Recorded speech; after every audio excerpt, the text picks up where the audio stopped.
Buccaneers versus the Panthers. It's going to be a fun one. I mean, Jameis Winston's on the bench now, and my man, Ryan Fitzmagic, is going to be starting for the Buccaneers again.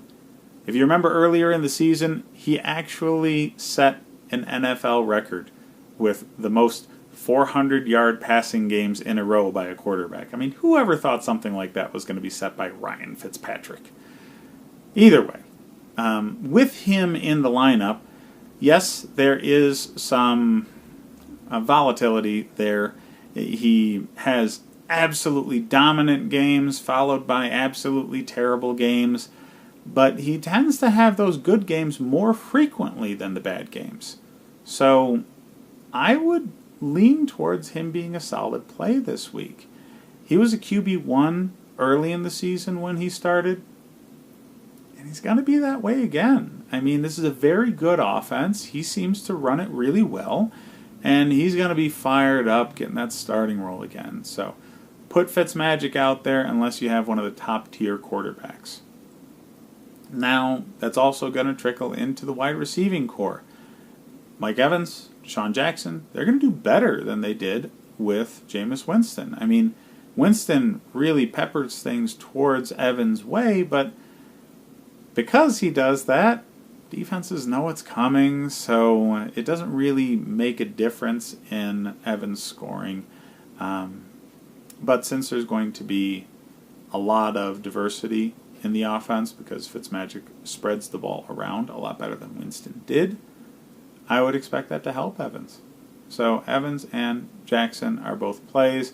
Evans is going to be a wide receiver 2 because he still really hasn't consistently found the end zone. And Deshaun Jackson, more of a wide receiver 3.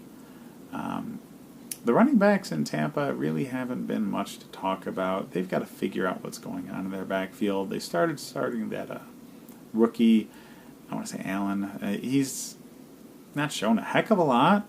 There's not been a lot of playing time for him, though.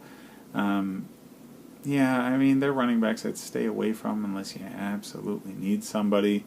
Tight ends are both very talented, but O.J. Howard seems to be carving out a much bigger niche in that offense than Cameron Brate. So, again, can't say it enough. It's a weak year for tight ends in general, so I would put O.J. Howard out there as a starter in most leagues. If you have a Travis Kelce or Rob Gronkowski or even an Eric Ebron, I'd put them ahead of him. But outside of those guys, not many people I would. So, yeah, O.J. Howard's a good play. Cameron Brate is an emergency tight end play. But absolutely put Fitzmagic out there. Now, on the Carolina side of things, it's mostly the same every week. They have good, not great scoring from our man Cam Newton at the helm.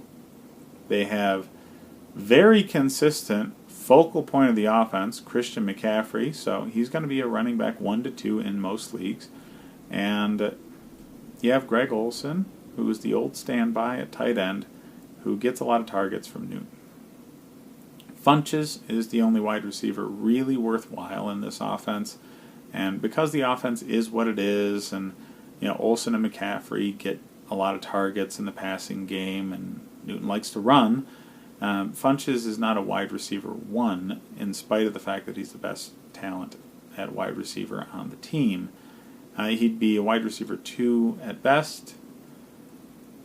I'd put him more firmly in a wide receiver 2 because they're going up against a high-scoring offense, so they're going to need to put points on the board. So put Funches in there at 2. I correct myself. Christian McCaffrey is going to have himself a game.